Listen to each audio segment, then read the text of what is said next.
خیال کرتا ہے. اور خیال کو شیطان کس ذریعے سے تباہ کرتا ہے؟ وسوسے کے ذریعے سے. کہ میں نے کراچی میں ایک جملہ کہا تھا، ایک بیچارے جوان کا فون آیا کہ مولانا میری امی نے زندگی ہماری اجیرن کر دی. کہتے بڑی متقی پرہیزگار ہے لیکن مولانا وسوسہ اس کے اندر بہت ہے. کہتا ہم اسکول سے آتے ہیں، کالج سے آتے ہیں، کہیں سے کرکٹ کھیل کے آتے ہیں، کہتی گھر کے دروازے سے کمرے میں آنے نہیں دیتی. اب یہ بھی نہیں کہ کہے کہ پاؤں دھو کے آؤ، کہتی نہیں پورا نہا کے آؤ. تو باہر سے آ رہے ہو، کہیں نہ کہیں نجاست لگ گئی ہوگی. کہتے دوست کہتے ہیں آپ کی امی کو ہو کیا ہے اتنی بار؟ کہتے تم نے ایک بار دیکھا نہانا، دن میں 3-4 بار ہمیں نہانے کے لیے بھیج دیتی ہے. وسوسے کی بیماری. بندہ وضو کرے 1 بار 2 بار 3 بار، معصوم فرماتے ہیں وسوسہ شیطان کا بہترین ذریعہ ہے بندے کو کیا کرے؟ گمراہ کرے.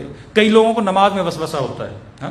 اب تجوید بندے نے سیکھی ہے، اب ظالین بولے، والدین بولے، سین بولے، فؤاد بولے، تو ایک بار نہیں نکلتا دعا، دوسری بار نکالنے کی کوشش کرے. ایک بار تو یہاں کے کسی نماز امام جماعت تھا، کم از کم اس نے 6-7 بار بولا واہ واہ واہ، اتنا اس نے بولا. ہم نے کہی نماز پوری ہماری چلی گئی اس کے ذوات کے چکر میں.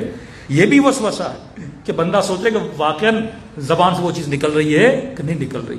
امام کا صحابی تھا، اس کی ناک سے خون آیا، خون زمین پہ گرا، قالین پہ گرا. اب وہ نماز میں کھڑا ہو گیا، اب سوچنے لگا قالین پہ گرا ہوگا، قالین سے نیچے گیا ہوگا، نیچے کے بعد میرے پاؤں کو لگا ہوگا. اس کی پوری نماز کیا ہو گئی؟ تباہ ہو گئی. امام کے پاس کے امام نے کہا تجھے کس نے کہا تھا تو اتنا سوچے؟ ظاہر پہ حکم کر بندے خدا، زیادہ ڈیپ میں جانے کی ضرورت نہیں ہے.